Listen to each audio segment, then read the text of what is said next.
এত চেঁচাস না, বাপরে বাপ।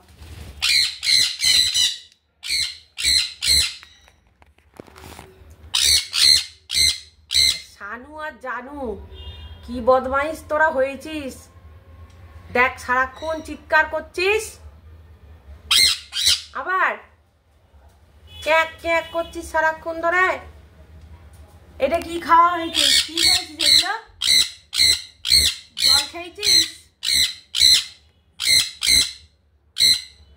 না একটু উড়ে এসে এদিকে বসো, একটু এদিকে উড়ে এসে বসো দেখি।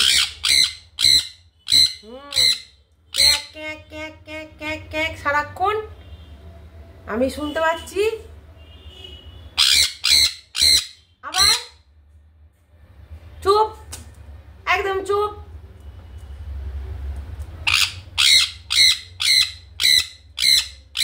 এই তো কি সুন্দর দেখতে হয়েছে, এই তো গাটা হলুদ হয়ে যাচ্ছে। হ্যাঁ বড় হচ্ছে তাই না, ওই জন্য এত চেঁচাই না।